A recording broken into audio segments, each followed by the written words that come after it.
I've been boating for most of my adult life. Fishing, sailing, just getting away for a while. There's something about being out in the open water that always cleared my head. That's why when I got the chance to borrow my cousin Nate's cabin cruiser for a long weekend on Lake Whaler, I jumped at it. It was early August, hot still. The kind of summer heat that makes the water shimmer and your clothes stick to your back. Nate said the fish were biting near the southern cove, so I packed up my gear, brought my dog, and set out for what I thought would be a peaceful 3 days on the water. Lake Whaler isn't huge, but it's got these narrow, snaking channels and thick tree cover along the shoreline. Once you're a mile out, the tree lines start to close in, cell service cuts out, and the water gets dark, almost black. It's peaceful in that way that can turn unsettling if you let your imagination run wild. I got out there Friday afternoon, anchored near a patch of reeds where the bass usually feed, and spent the day casting lines. My dog lay in the shade of the cockpit, occasionally barking at dragonflies. We didn't catch much, but I wasn't in it for the fish, just the quiet. Night fell faster than I expected.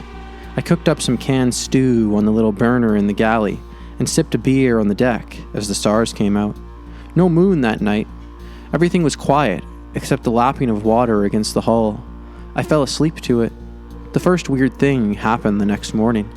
I woke up to my dog growling, not barking, growling, low and constant. I sat up and followed his gaze. About 40 yards off the stern, bobbing gently in the water, was a buoy. At first, I didn't think anything of it. Maybe it had drifted loose from somewhere, though it looked brand new. Bright red paint, no algae, no scuff marks. But here's the thing, I know that lake. I've mapped it, fished it for years. There shouldn't be any buoy in that part of the cove. It wasn't there the night before. I'm sure of that. I motored over slowly, watching it rock.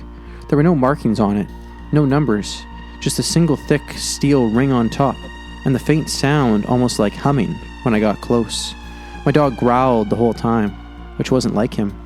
I reached out to touch the buoy with the boat hook, just a nudge, and it sank. No resistance, just slipped under the surface, soundlessly like it had never been there. I backed away fast, adrenaline kicking in. I stayed near the cabin the rest of the day, jittery, not sure why the whole thing had unsettled me so badly. That night, I didn't fish. I just stayed in the galley with the lantern on, my dog lying close to me, ears perked. That's when the knocking started. 3 dull thuds against the hull, low and deliberate. I froze. I waited, and another 3. Not waves, not the random lapping of water. This was measured, rhythmic, like someone was knocking from underwater. I grabbed my flashlight and rushed to the deck, swung the beam across the water. Nothing, just blackness and the slow, swirling mist that had started rolling in. I told myself maybe it was driftwood, maybe fish hitting the hull, but my dog was shaking, and I'd never known him to be afraid of the water. I didn't sleep.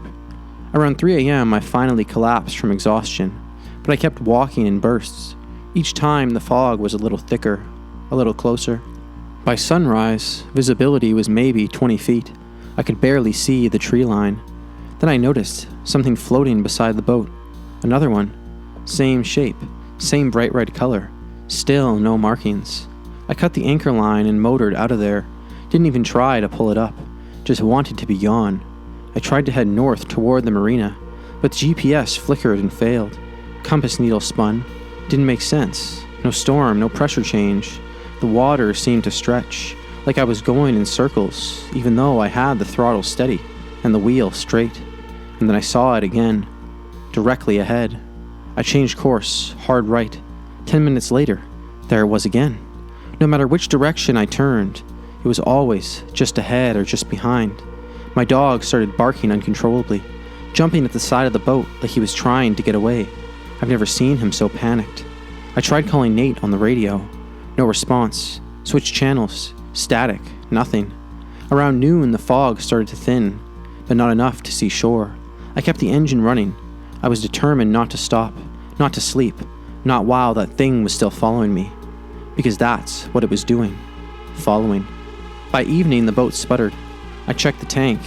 empty. I'd filled it before I left. I know I had. But the gauge read 0, like something had drained it. I was dead in the water. That night, the lake was silent. No frogs, no insects, no birds. Only the sound of knocking. Always 3 knocks, every couple of minutes, from a different side of the hull each time. And worse, when I finally dared to peek out from the cabin, there were multiple buoys now. 6, maybe 7, all floating around the boat, all red, all unmarked.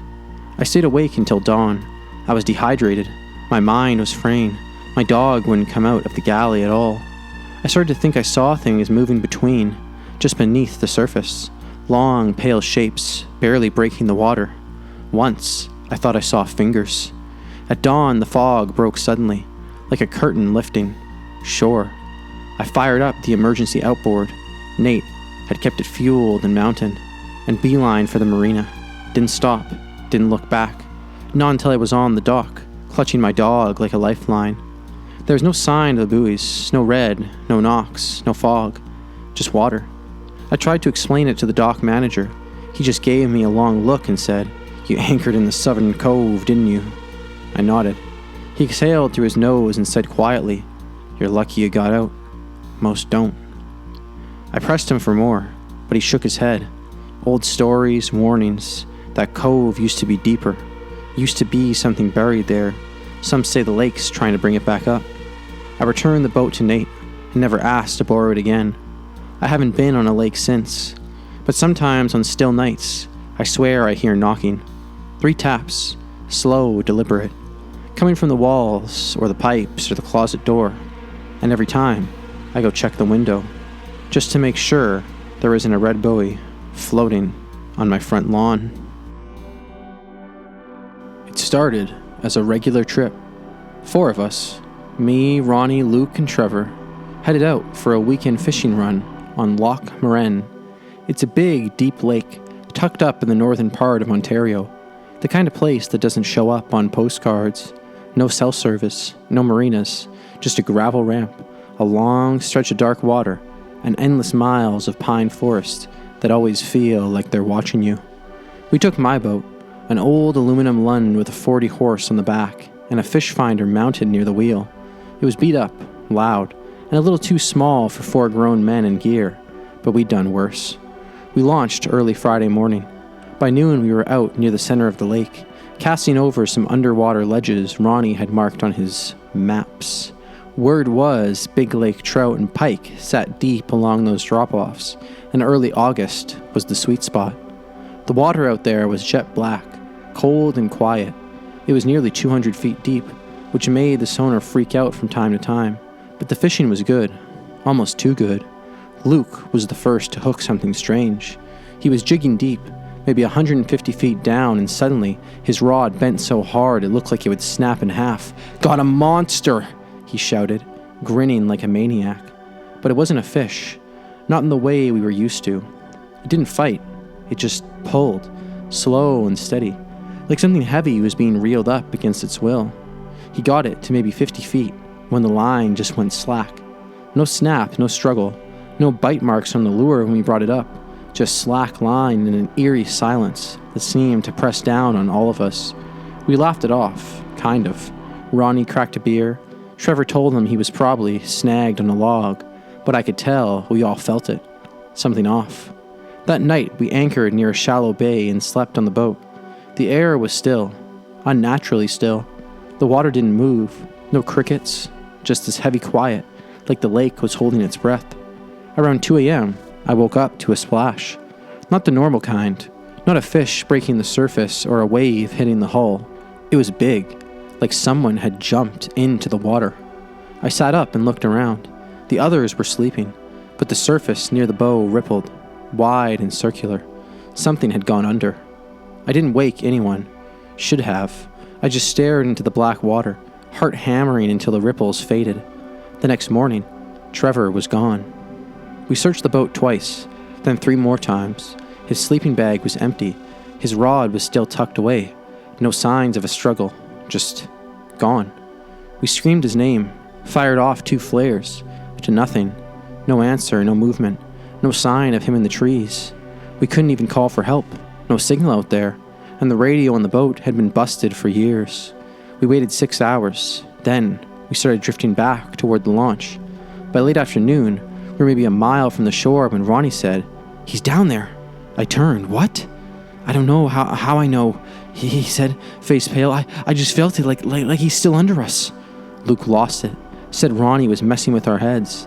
They argued, but I couldn't stop looking down into the water. Something about the depth made me feel like I was standing over an open grave. Ronnie wouldn't stop staring into the lake. At one point he whispered, "It's watching." Then, right before sundown, he stood up and said, "I think I can get him." And he jumped in. Just like that, no warning. We screamed his name, tossed him a life vest, but nothing. He didn't come up, not even bubbles. We circled the spot for over an hour, shining lights into the water, throwing ropes in, calling over and over, but there was no trace of him. It didn't feel like drowning. It felt like something took him. Now it was just me and Luke. We dropped anchor near a rocky inlet and locked ourselves in the boat's small, cuddy cabin that night. Didn't talk, barely breathed. Luke kept a knife in his lap. I held a flare gun. Around 3 a.m., I heard tapping. Faint at first, then louder. It was coming from under the boat. Not waves, not fish. Knuckles. Slow, deliberate knocks. One set on the port side, another near the trans. Luke mouthed, "What is that?" Then we heard something drag across the hull, like fingers. We didn't sleep, just waited for the sun to rise. In the morning, Luke said we needed to go now. I agreed. We didn't even pull anchor, just cut the rope and turn the motor full throttle toward the dock. We were maybe half a mile out when Luke screamed. I turned in time to see his rod, which he left in a holder, violently bent backward. The drag screamed. "Something's hook," he shouted, grabbing the rod. "Leave it," I yelled, but he was already fighting it. Whatever it was pulled hard, way too hard. The rod snapped in half, line tangled around his hand, and before I could move, Luke was yanked out of the boat. He hit the water with a splash and vanished instantly. I saw nothing but a whirl of bubbles. I dove in after him. Dumb, I know, but it was instinct. The water was freezing. The lake bottom was nowhere in sight. I dove deeper, blind, arms reaching out in blackness, and I felt something brush my leg. Not a fish, not a log. Flesh, smooth, wet and long. I surfaced, gasping, and climbed back into the boat, shaking and retching. Luke never came back. I gunned the motor and didn't stop until the trailer ramp was in sight. I didn't file a report right away. I couldn't. What was I going to say? That something in the lake pulled my friends under, one by one? Eventually I told the police what happened, but no bodies were found, no gear recovered, just an empty boat and a panicked man. People still fish that lake. Some say it's just deep, cold, and dangerous. Others know better. The locals don't go near the southern end anymore, especially after sundown. I haven't been on the water since. But sometimes when I close my eyes, I hear the knock, faint and steady, against the bottom of my bed or my bathtub, like something followed me back, like it's waiting. I should have said something earlier. Should have noticed the signs. Should have taken the wheel. But I didn't. I just sat there and let it happen. Now they're gone, and I'm still here. It was supposed to be a simple weekend trip. Me, Kyle, Derek, and Sean. 4 friends who've known each other since high school. We used to do these trips every summer, but life gets in the way. Jobs, families, time. This was the first time in years we'd all managed to line up a weekend. Kyle had a boat, an old 22-foot roundabout, and suggested Lake Mornay. Remote, cold, not heavily trafficked, just miles of rocky coastline, thick trees, and water black enough to feel like oil. None of us had been there before, which should have been a red flag, but Kyle said he'd been once with his uncle when he was a kid, and he remembered a few good fishing spots and a little beach near the southern cliffs where we could camp overnight. We left early Friday morning. Spirits were high, cold beer in the cooler, gear packed tight, water smooth. The dock faded behind us, and for a while, everything felt right. I noticed it before we were even halfway across the lake. Kyle started changing. At first it was small stuff. He got quieter. He squinted more, kept checking in the water line like he was trying to line the boat up with something that wasn't on the GPS. Then, he started muttering, just under his breath, little things like, "It's close now," or "Almost there." At first I thought he was talking about our fishing spot, but when Derek asked him where we were heading, Kyle didn't answer. He just kept steering. By the time the sun was high, I realized we weren't going south anymore. We were heading east, toward the cliffs. No beaches there, no fish, just jagged rocks rising straight out of the water, like the world had cracked open and scabbed over with stone. I went up to him and said, "Hey man, you sure about this?" He didn't look at me, just said, "I remember now. It's in the cave." That stopped me cold. "What cave?" He didn't answer. Sean came up behind me and asked what was going on. I motioned for him to look ahead, and that's when we saw it. A break in the cliff wall, maybe 30 feet wide, barely visible unless you were headed straight for it. No beach, no buoy, no markings, just a dark opening in the rock. A cave. We all told him to stop, yelled it even, but Kyle didn't budge. His hands were locked on the wheel, his eyes glassy. Derek grabbed his arm, and Kyle threw him off like he was made of paper. I tried to kill the engine, but Kyle had cut the ignition controls, sniped the wires clean. He was prepared. We drifted straight in. The temperature dropped the moment we passed through the mouth of the cave. Light vanished. The sound of the engine echoed back at us in weird, broken ways, like the cave was echoing it or responding. The boat's bow, light, barely cut through the gloom. The walls were too close on either side, moist, covered in veins of some kind of pale, pulsing growth that shimmered like skin. We yelled for Kyle to turn around. He ignored us, still muttering. Sean tried to wrestle him out of the seat, but the boat jerked suddenly, violently, and Sean slammed into the side railing, split his lip, knocked a tooth loose. That's when Kyle started laughing. A wet, broken laugh, like his throat was full of water. He said, "You'll see. It's hungry, but it remembers me. It'll be gentle this time." Derek lost it and tried to grab the anchor pole to knock him out, but the boat jerked again, this time downward, not forward, down, like something had taken hold of the hull. I crawled toward the back to grab the flare gun, but the crate it was in had slid open. All the flares were gone. Then, the motor died. Total silence. The current pulled us forward slowly, like we were on a track. The cave seemed to breathe around us. Air moved in and out, warm and wet, like lungs expanding. Then Kyle stood up, arms raised, and said, "It's here," as he stepped off the bow, into the black water. We didn't see him come up. Derek screamed. Sean was pale, holding his busted mouth. I was frozen, not because of what Kyle had done, but because the boat was still moving, deeper into the cave, and we weren't alone. I started hearing voices, not in my head, but out loud. They came from the water, the walls above us, beneath us. Familiar voices, Kyle's, my mother's, a girl I hadn't seen since high school. Whispers, all saying the same thing. "Go deeper." That's when the walls began to move. No other way to describe it. The veins pulsed faster, the rock seemed to breathe, and something opened ahead of us. Not another tunnel, a chamber, vast, circular, with a ceiling so high I couldn't see it, even with the light. We drifted into the center, and then we stopped, and then we sank. Not the boat, just the feeling, like gravity shifted and dragged our stomachs down. The water went perfectly still, and something rose. It didn't breach, it didn't splash, it just surfaced, an outline, a shape, huge and slow and impossibly smooth, like a whale without a face.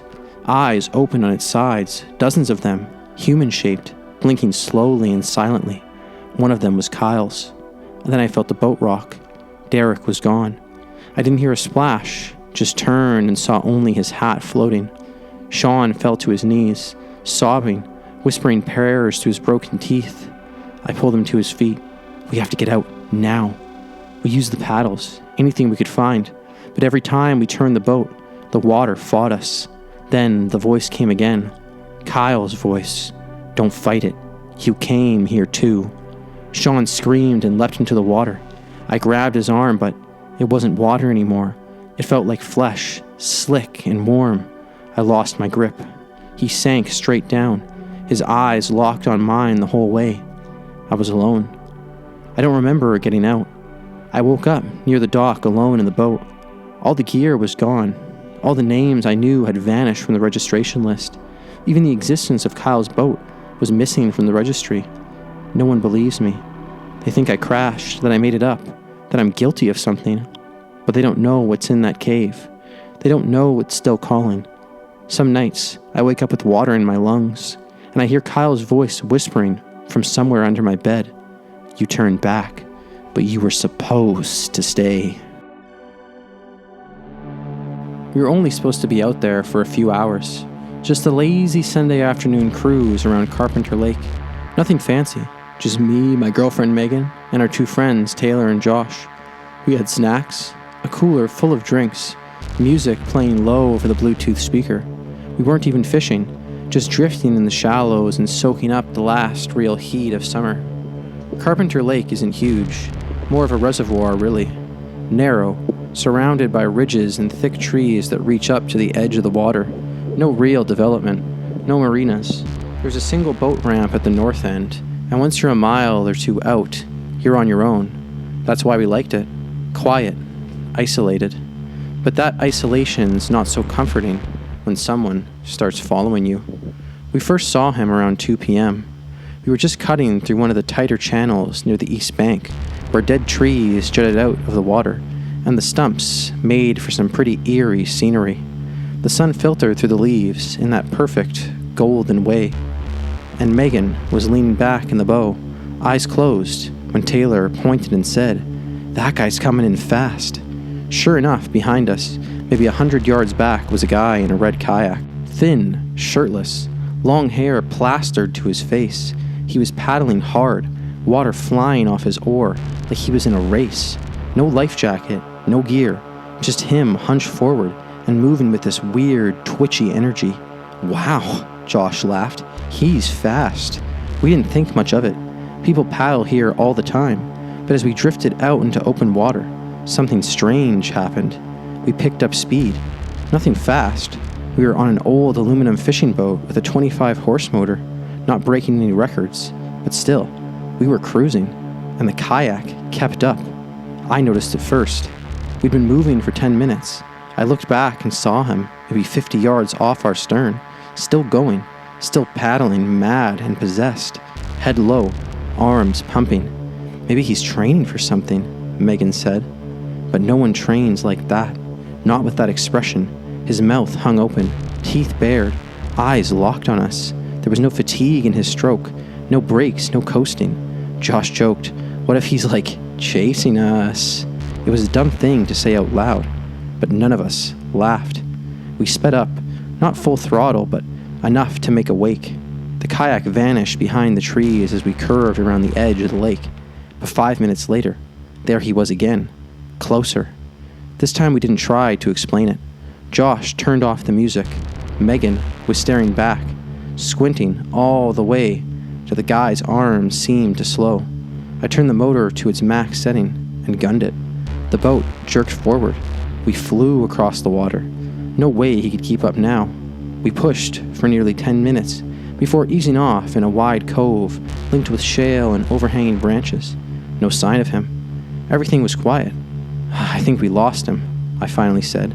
But then we heard the sound from under the bow. Megan jumped. "Well, what was that?" Josh leaned over and looked. "I don't see." And splash. We all spun toward the sound. And there he was, floating in the middle of the cove, maybe 20 feet from us, dead still. The kayak rocked gently. His oar was across his lap. He was staring. We didn't see him paddle in. We didn't hear him approach. He just appeared. "What do you want?" Taylor shouted. No response, just that fixed, open-mouthed stare. Something about his eyes. They were wrong. Too wide, too pale. Like they weren't really focused on us, but something behind us. I threw the throttle back open and tore out of there. He didn't follow this time.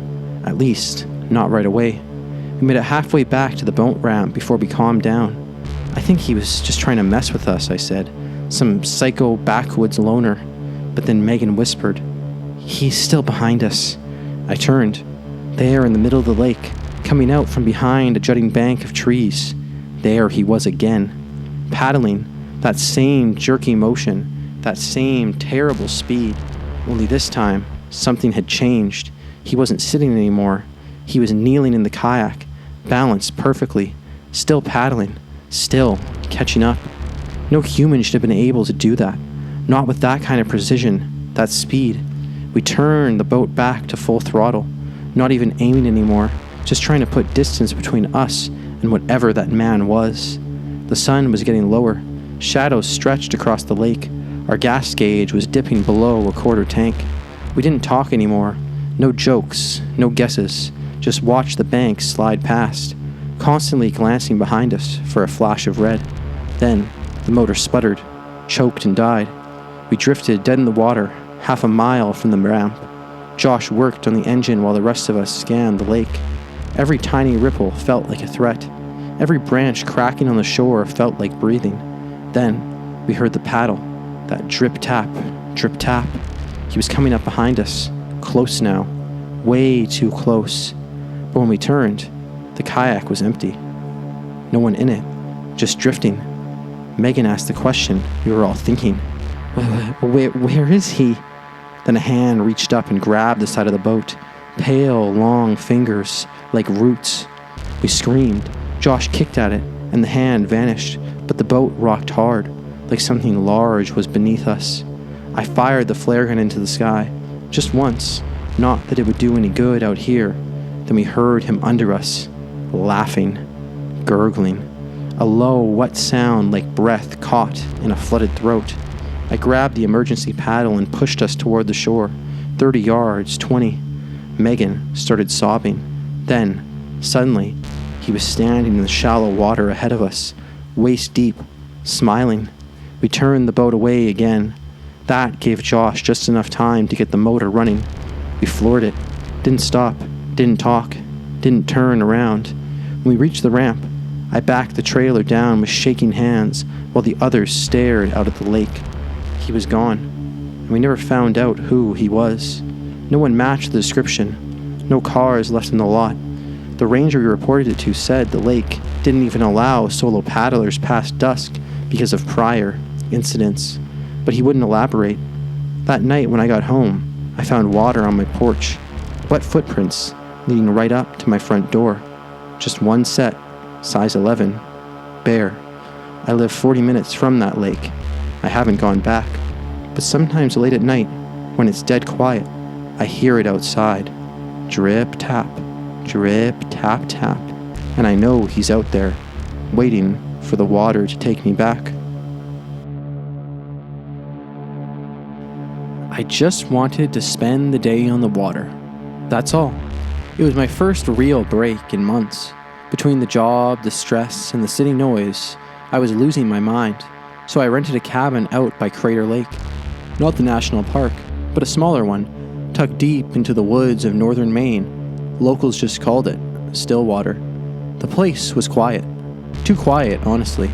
No phone signal, no other cabins in sight. Just pine trees, still water, and the occasional loon call. I needed it. I told myself I needed the silence. The cabin came with a dock, but no boat. I figured I'd rent one for the day. That's when I met the guy who ran the Stillwater boat and bait shack. A place so weathered, it looked like it had grown out of the ground. His name was Ellis, mid-60s, leathery skin. Looked like he'd been cut from the same timber as the dock. He barely looked up when I walked in. Need a boat? He asked. Not do you want one, need. I nodded. Just for the day. Small one's fine. He pulled out a key from under the counter. It was attached to a plastic float shaped like a skull. I thought it was a joke. It's a boat 3, he said. Tied to the dock outside. Gas tank's full.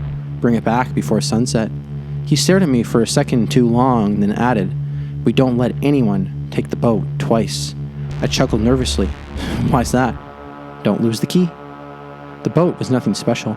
Just an aluminum fishing skiff with a small outboard motor, a cracked seat cushion, and a tackle box someone had left behind. The lake was glass, not a single ripple except the ones I made pulling away.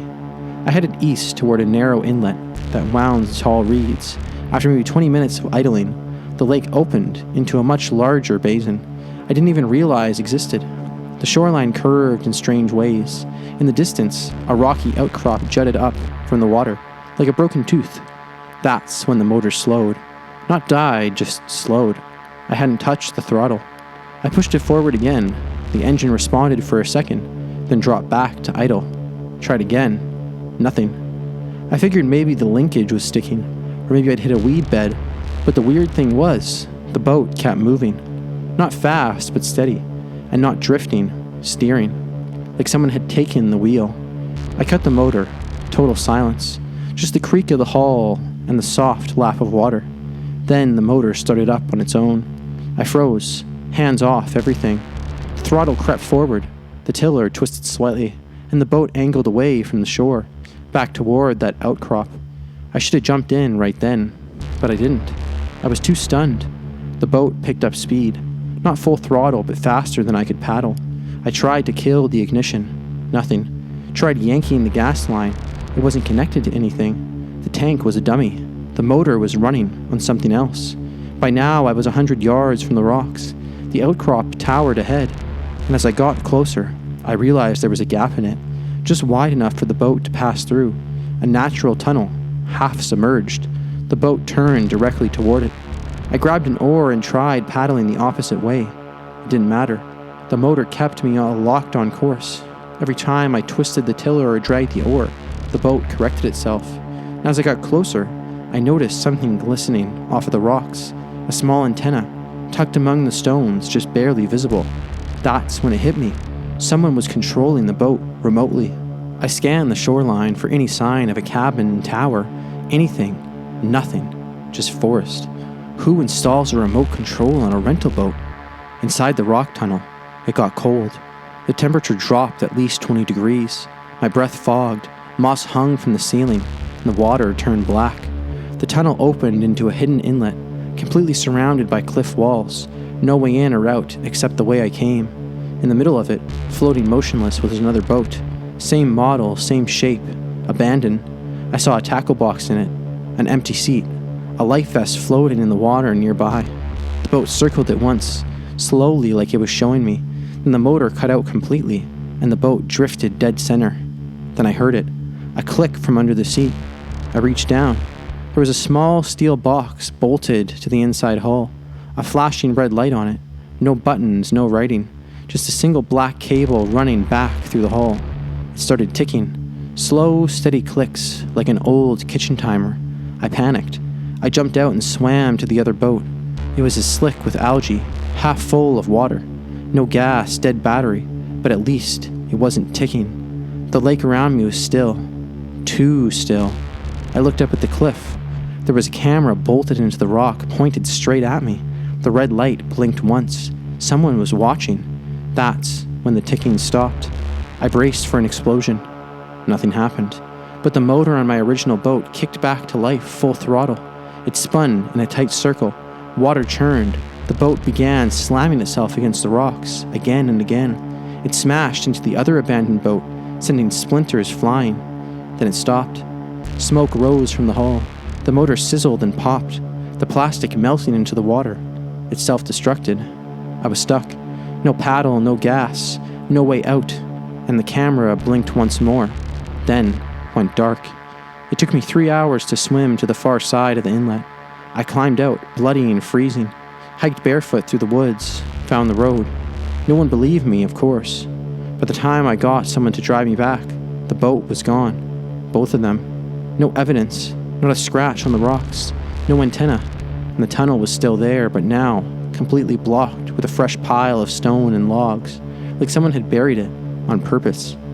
I limped back to Stillwater Boat and Bait. Ellis was there. Same seat, same blank expression. "You're early," he said. I dropped the melted key on the counter. "What kind of boat was that?" He looked at me, then down at the key, turned it slowly in his hand. Then he gave a little shrug and said, "Some folks like to steer their own doom. Some need a little help." He tossed the key into a drawer full of others, dozens of them, all with the same skull-shaped float. We don't let anyone take the boat twice. he said again, even if they come back. I've been fishing since I was 7.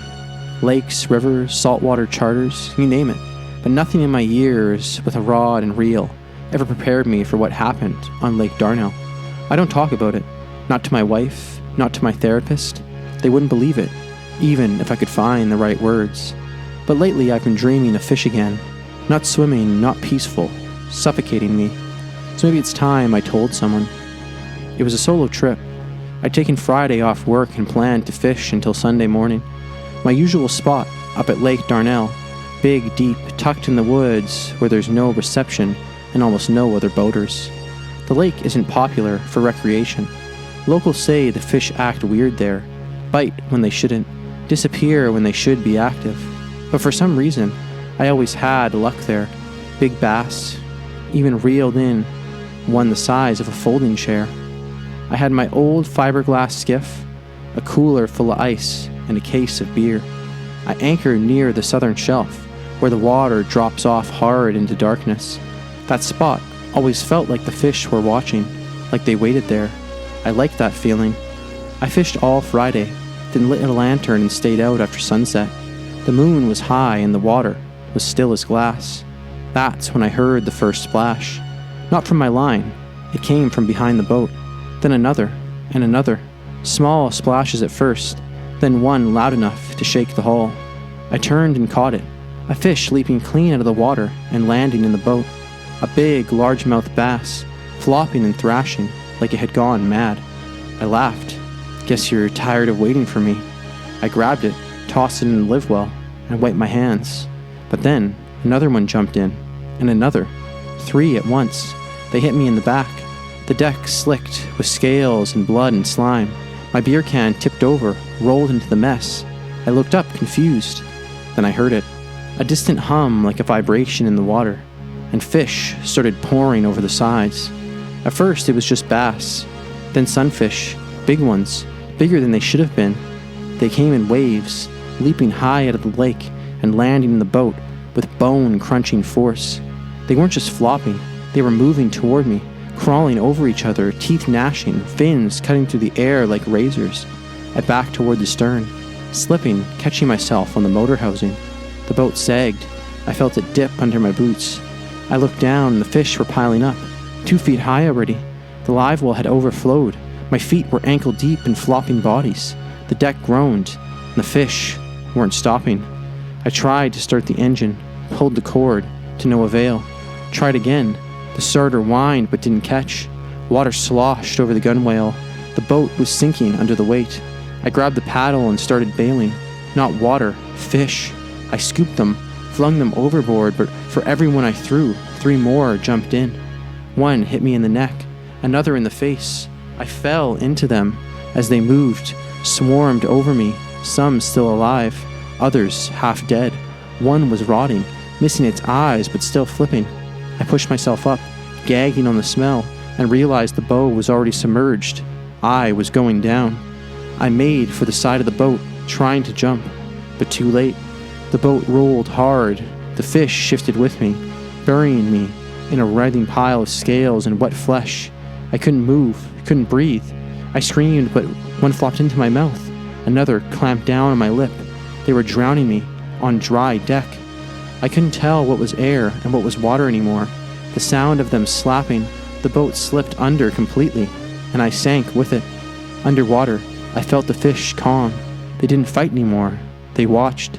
Dozens of eyes, milky and blind, staring through me. Some of them weren't normal species. Some I didn't recognize. Long, eel-like ones with flat faces. Fish with human teeth. Some didn't even look alive. Then they scattered, like something bigger was coming. I kicked hard, reached the surface, and gasped, pulling myself onto the overturned hull. The lake was quiet again. Not a single fish in sight. The moon reflected off the still water, like nothing had happened. But the boat was gone. Just me clinging to an empty cooler that had floated loose. I swam to shore by dawn. Never reported it. I didn't want to explain how my boat sank under fish. Didn't think anyone would believe me. But that lake is wrong, and I think it let me go on purpose. Some nights when it rains, I hear the splashes again on my porch, in my bathtub. Sometimes I find scales in my shoes. I dream of their bodies piling up on top of me again. The weight, the stink, the way they seemed to know exactly what they were doing. And I remember that first fish, the one that jumped in on its own, looking right at me, like I was the bait. It was supposed to be the perfect weekend. Just me, my wife Jenna, and our 12-year-old son Tyler. We'd rented a lakeside cabin up in the mountains. No neighbors, no cell service, no traffic, just clean water, clean air, and some much-needed family time. The cabin came with a little green pontoon boat. Ugly, but it ran fine, and Tyler was thrilled. He called it the Sea Tank, and made it his mission to pilot us across every inch of nearby Lake Heslan before the weekend was through. I never heard of the lake before booking the cabin. Most people haven't. It's tucked way up in the northeast woods, technically still part of state land, but right near a bunch of old logging property. It doesn't show up on any modern maps. Quiet, isolated, peaceful. Mostly. We launched Saturday morning around 9. Bright skies, cool breeze, coffee in hand. We fished for an hour, let Tyler take the wheel for a bit, and spent most of the time just floating near the shallows, watching dragonflies buzz over the lily pads. Then, around noon, Jenna spotted something in the distance. "What's that out there?" She pointed past the narrowing channel, toward the southeast edge of the lake, where the water grew darker and deeper. At first I thought she meant the little wooden post sticking out of the water, but then I saw the symbol on it. A perfect circle, painted in red, with what looked like 4 arrows pointing inward. I figured it was just a boundary marker, probably showing some sort of private shoreline or old logging territory. Jenna wasn't so sure. "I don't like that symbol," she said. "It looks old, like ritualistic." I laughed. It's probably just some kid's idea of art or an old Boy Scout camp. But Tyler, of course, wanted to go see it up close. And because I didn't want to be the bad guy, and because I didn't think twice, we steered toward it. That was our mistake. That was the moment everything changed. The water shifted as we crossed the invisible line, the open lake in the marked area. The light dimmed, like a cloud had passed overhead, but there were no clouds in the sky. The trees along the shore looked taller, older. Their roots hung into the water like hands. The fish disappeared from the finder. Even the sound changed. Our laughter and engine noise didn't seem to bounce back anymore, like the trees were absorbing it, smothering it. Tyler was the first to spot the cabins, dozens of them, tucked into the woods, nearly invisible from a distance.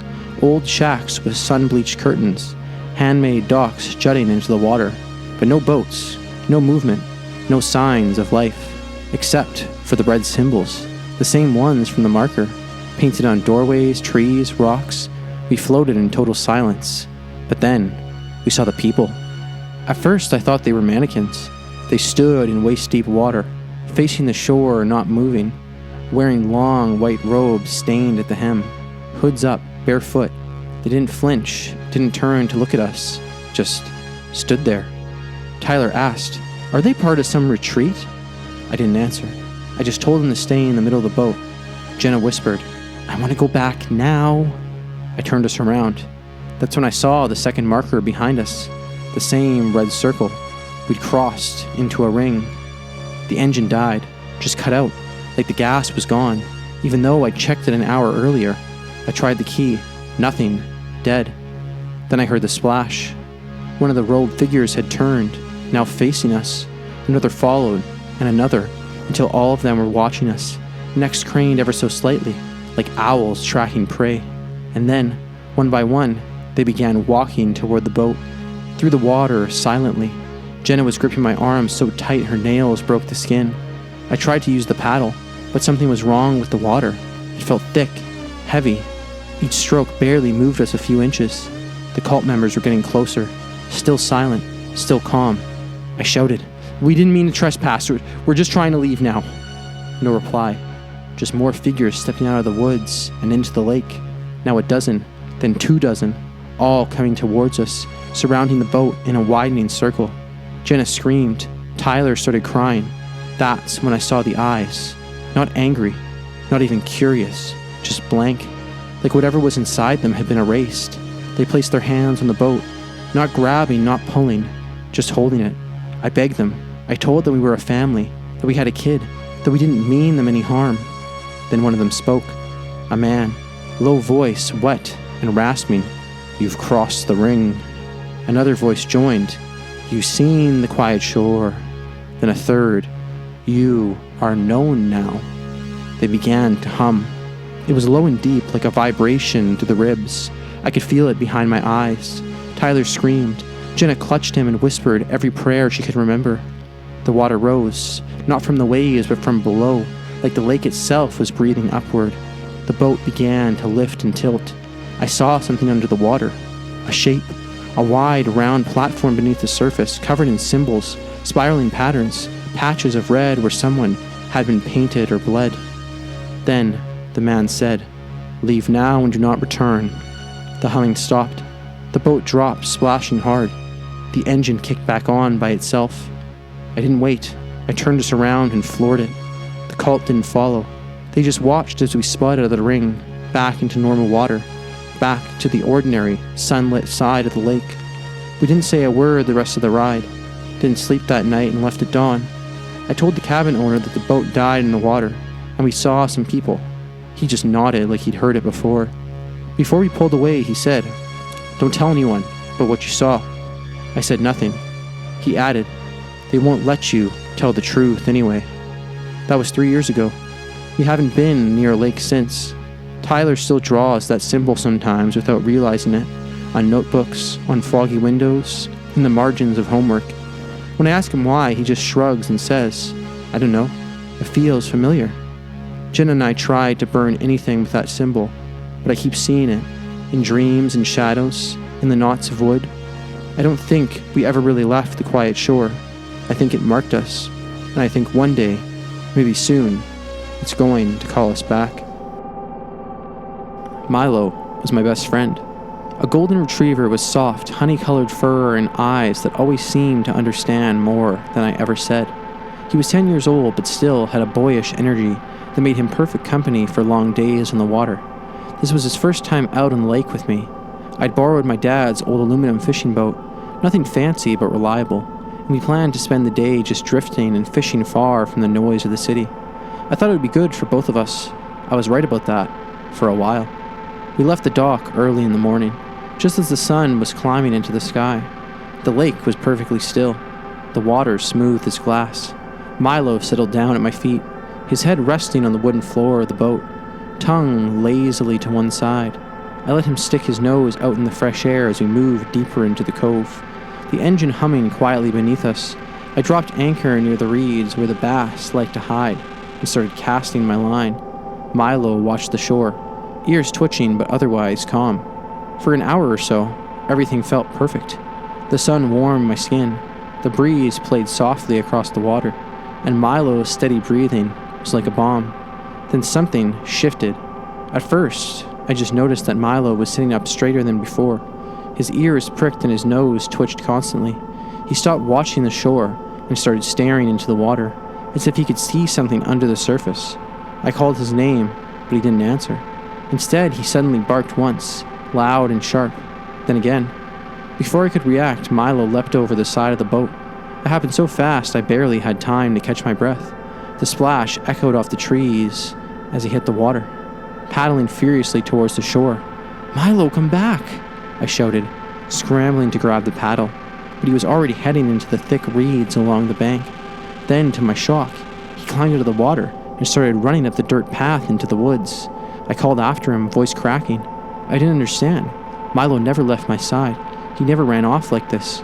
His barking echoed off into the trees, urgent and wild. I cut the engine and steered the boat closer to the shore, trying to quickly get to the dock. Grabbing my flashlight and pocket knife, I plunged after him into the dense woods. The air changed immediately, heavy with moss and decay. The sunlight barely broke through the thick canopy overhead. I followed the sound of his barks and the snapping twigs, but it wasn't long before the woods grew silent. Then I heard it, a low, guttural growl, unlike anything I'd ever heard from a dog. My blood ran cold. I called Milo's name, voice shaking. Then I saw him, or what looked like him. He stood in a clearing, but this wasn't my golden Milo. His fur was tangled and dirty, eyes black and wild with something I couldn't recognize. He snarled and bared teeth that seemed sharper than before, almost human. I froze, heart hammering. When I tried to move, he lunged. I stumbled back, cutting my leg on a thorn bush. Milo circled me, barking with a fury that sent chills down my spine. This wasn't the friendly dog I knew. Something inside him had snapped. But then, just as suddenly as he stopped, for a fleeting moment, his eyes softened, like recognition flashed behind them. Then he turned and disappeared deeper into the forest. I ran back to the boat as fast as I could, heart pounding in my ears. I didn't look back. That night I sat alone on the dock, staring into the black water, hoping Milo would come back, but he never did. The woods were too deep, too dark. Something had taken him, or changed him, and whatever, it wasn't done. Weeks passed in a haze. I barely slept, barely ate. Work was a blur. Every waking moment was consumed with the image of Milo's wild, haunted eyes. I couldn't shake the feeling he was still out there, trapped in some nightmare that he was calling for me. Finally, after a restless night, I made the decision. I had to go back. I had to find him. I packed up a bag with the essentials, rope, flashlight, knife, some water, and drove back up to the lake. The cabin was still there, quiet and empty. The boat was waiting at the dock, bobbing gently, as if nothing had changed. But I knew better. The air felt heavier this time, like the woods were holding their breath. I untied the boat and pushed off, heading toward the spot where Milo had jumped overboard. The sun was setting, casting long shadows over the water. My heart hammered in my chest as the shore approached. I pulled the boat close and tied it to a rotting post. The dirt path where Milo had disappeared looked darker, the trees looming closer together. I grabbed my flashlight and plunged into the woods. The forest swallowed me up. Branches clawed at my clothes and the smell of damp earth and rot was thick. I followed the faint trail, calling Milo's name over and over. The only answer was silence, broken by distant bird calls and the rustling of unseen animals. Hours passed. Then I heard it, a low growl like before. My blood ran cold, but I pressed forward. The trees opened into a clearing, and there he was, Milo. But again, not the Milo I remembered. His fur was matted with mud and blood. His eyes glowed faintly in the flashlight's beam, empty black pits. He snarled, stepping forward with unnatural speed and strength. I dropped to my knees, tears streaming, begging him to come home. For a brief moment, the wildness flickered, replaced by a shadow of the dog I loved.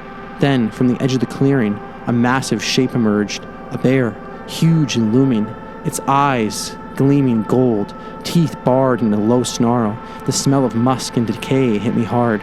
The bear didn't charge at me. Instead, it lumbered toward Milo, who flinched under its shadow. The creature growled deep and guttural, more a rumble than a roar, and Milo whimpered, backing away. It was like they had some twisted bond, a darkness connecting them. The bear turned toward me, sniffing the air. I stood frozen, knife shaking in my hand. Then the bear let out a deafening roar and charged. I barely dodged, diving behind a fallen log. The beast's claws raked and ground inches from my face, splintering wooden dirt. I scrambled backward, heart racing. Milo barked frantically, circling the bear and snapping at its legs like a wild animal defending its territory. The bear roared again and swiped Milo into the air with one massive paw. I screamed and lunged forward, stabbing with the knife blindly. The blade sank into the thick fur, but barely phased the beast. Milo helped, tumbling free. I grabbed him, cradling him close. The bear hesitated, growled low, then turned and disappeared into the forest as suddenly as it had come. I didn't wait. I dragged Milo back to the boat and pushed off the shore, rowing as hard as I could, until the lights of the cabin came into view. Milo was trembling, bleeding, but alive. I wrapped him in my jacket, whispering promises I hoped he could hear. Days later, Milo slowly began to recover, but the wilderness never fully left him. Sometimes late at night, I hear him growling softly, staring at shadows no one else can see. The vet says it's trauma, but I know better.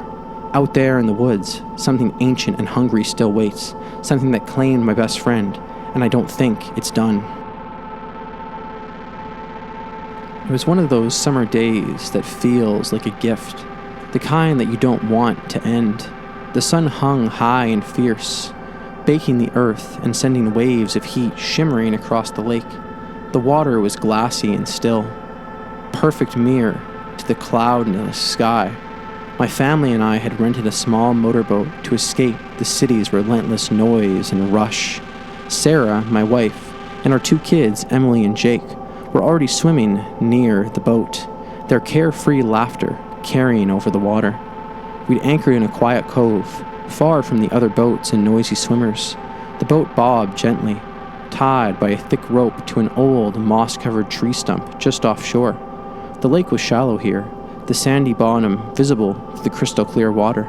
It was the kind of place where time seemed to pause. "Dad, come swim with us," Emily shouted, her voice filled with joy. I smiled, feeling the warm sun soak through my skin. I'd been steering the boat all morning, and I needed a break. I peeled off my shirt, took a deep breath, and dove into the cool water. The shock of cold was brief, replaced quickly by a soothing embrace as I swam towards the kids. Emily and Jake splashed and floated on their backs, their faces bright with sunshine and happiness. Sarah floated nearby, her eyes calm, watching us with a quiet smile. The lake was everything I had hoped for, peaceful, endless, and inviting. After a while, Jake's voice pulled me back from the calm. "Dad, look! There's something down there." Emily nodded excitedly, pointing a dark glint beneath the surface near the tree stump where we'd anchored. Curious, I dove down and swept my hand over the sandy bottom. My fingers struck something hard and metallic. The water around it was murky and disturbed. I grabbed hold and pulled. A heavy rusted metal box, coated in decades of grime and aquatic decay. I kicked it up to the surface, hauling the box with me. My heart pounded as I broke the water, the sunlight catching the box's edges. It was old, ancient even, but still solid, sealed shut with a stubborn latch. The kids crowded around as I pulled the box onto the boat. Sarah's smile faded as she eyed the mysterious container. Something about it unsettled her. I wrestled the latch open. The hinges groaned like bones in the quiet afternoon as I lifted the lid. Inside, nestled in yellow cloth, was a necklace, heavy gold, encrusted with rubies and emeralds that caught the sunlight like fire. Beneath it were brittle, fragile papers, faded maps and letters, their ink almost illegible with age. It was a treasure, lost, forgotten, waiting beneath the lake for decades. Excitement bubbled in my chest as I passed the necklace around, watching my family's eyes widen in wonder. But as the sun dipped lower, a strange stillness fell over the water. The usual buzz of insects and calls of birds seemed to hush. A low, eerie hum rose from the depths. I glanced nervously around. The lake's surface was no longer mere still. Thin ripples spread outward. Sarah's voice was quiet but firm. "Maybe we should pack up. This doesn't feel right." Before I could answer, a dark shape slipped beneath the surface near the boat, large-scaled, impossible to make out clearly in the dimming light. I grabbed a flashlight and swept its beam across the water, but the shadow vanished like a whisper. A cold dread coiled in my stomach. The humming grew louder, a deep, rhythmic thrum that seemed to come from all directions at once. I started the engine, hoping to get us moving before whatever lurked below made itself known, but the boat lurched violently. Water splashed over the sides as if something massive was circling beneath us. Jake screamed, clutching Sarah's arm. Emily cried out, eyes wide with fear. I peered over the edge. Beneath us, the water rolled and churned. A massive shape, larger than any fish or known creature, slid under the boat. Its skin was dark and scaly, gleaming wetly in the flashlight's beam. A wide, flat head with eyes like dark coals stared up at me, unblinking. The engine sputtered, then died. We were stranded. The creatures beneath the surface began to leap. One after another, they jumped onto the boat. Their weight pressed down on the hull, water sloshing wildly over the sides. The boat groaned, threatened to tip. Panic surged through me. I grabbed the box of treasure, yelling at my family to hold on. The creatures, fish or something older, something ancient, twisted and weathered, their bodies heavy and slippery, pulling the boat down inch by inch. The sky darkened, the lake's surface churned like a storm. I don't remember how we got back to shore. We stumbled onto the dock, soaked and trembling, the treasure heavy in my hands. But even as we collapsed onto the wooden planks, the humming followed us, low and haunting. That night, I lay awake, watching the moonlight ripple across the water's surface. The treasure gleamed faintly on the table, beautiful and terrible, because I knew deep down, some things buried beneath the lake don't want to be found. It was supposed to be just another weekend escape, A chance to forget the noise and chaos of the city, to breathe in fresh air and lose ourselves in the calm embrace of nature. My 3 closest friends and I had been planning the trip for weeks, and finally that Saturday morning, we loaded a small rented motorboat with snacks, gear, and enough beer to last the day. The lake we chose wasn't on any map, at least not the kind tourists used. Locals called it Whispering Lake, a hidden gem nestled deep within an ancient forest, far enough away that only the bravest or most stubborn ventured there. The name sounded poetic, almost harmless, but already I had a vague sense of unease. Something about the quiet around that lake felt unnatural, as if the trees and water were holding their breath. The sun was high when we arrived, bright and merciless, turning the surface of the lake into 1,000 glittering diamonds. We launched the boat from a narrow wooden dock, the smell of pine and wet earth filling the air. The forest around us was dense and shadowy, the trees thick with moss and dripping leaves, creating pockets of darkness, even in the bright daylight. The boat glided smoothly across the water, the engine humming softly. We took turns steering, laughing, and tossing lines into the water, hoping to catch a fish or 2. The kids of the group, well, none of us were kids, but you know what I mean. The ones who still found joy in simple things, kept asking if we could stop somewhere to swim. Finally, after a couple of hours, we anchored in the middle of the lake, away from the shore, where the water looked impossibly dark and deep. The water was colder than I expected. When I slipped in, it shocked my skin, biting and crisp, and for a moment, I could feel the lake's chill working its way into my bones. The other 3 followed me, and we all swam around the boat. The world beneath the surface eerily quiet, except for the muffled sound of our own breathing and splashing.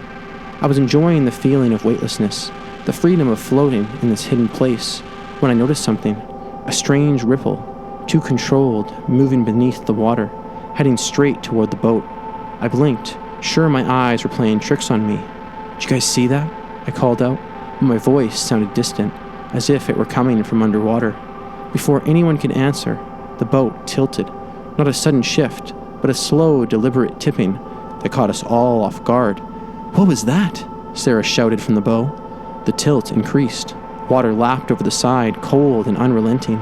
Panic began to rise in my chest. I scrambled back on board, but the boat's floor was slick, and the angle made it hard to keep my balance. "What's happening?" Marcus demanded, eyes wide with fear. I tried the engine, cranking the throttle, but it sputtered and died. No matter how much we tried, the boat kept leaning, the water rising inside. "We're taking on water," Jake yelled, grabbing a bucket to start bailing. I joined him, but no matter how hard we scooped, the water kept coming, flooding the boat inch by inch. The surface outside churned, and suddenly I saw them, pale hands breaking the surface, reaching towards us. At first I thought it was some kind of prank, but the hands were too slow, too eerie. Then the whispers started. It was like the wind carrying voices, faint at first, but growing louder, calling our names. "James, James." My heart hammered. "Did you hear that?" I shouted. "Stop messing around," Sarah snapped, but even she looked shaken. The water churned violently now, and faces began to appear, ghostly, drowned eyes hollowing and accusing. They pressed against the sides of the boat, trying to pull us down. "No!" I screamed, grabbing Marcus's arm to pull him back from the edge. The boat rocked wildly as more figures surfaced, translucent, waterlogged, with mouths open and silent screams. Jake was shouting for help, but no one was there to hear. The lake wasn't just water. It was alive. It was hungry. The darkness beneath us deepened, swallowing light and hope. We fought, clawing at the sides of the boat, but it was useless. The figures pulled harder, dragging the boat lower into the cold depths. Suddenly, I felt a terrible pressure on my chest, like something invisible was squeezing the air from my lungs. I gasped, struggling to breathe. I'm drowning," I whispered, the panic taking over. The water spilled over the boat's edge, soaking us, filling every crack. The last thing I remember was the cold, crushing embrace of the lake swallowing me whole. I woke up coughing, sputtering on the rocky shore, the sky above gray and heavy. My clothes were soaked, and I tasted the bitter tang of lake water in my mouth. The others were nowhere to be seen. I screamed their names, my voice hoarse and cracked, but the forest only echoed back silence. Days passed. I stayed near the shore, weak and haunted. At night, I heard whispers again, soft, sinister, carried over the breeze from the lake. Sometimes I swore I saw shapes moving beneath the surface, watching. The town nearby was quiet. When I asked about my friends, the locals averted their eyes and muttered about old legends, how the lake was cursed, how people who disappeared were claimed by the water forever. I didn't want to believe it, but the lake had marked me, and it would come back for me.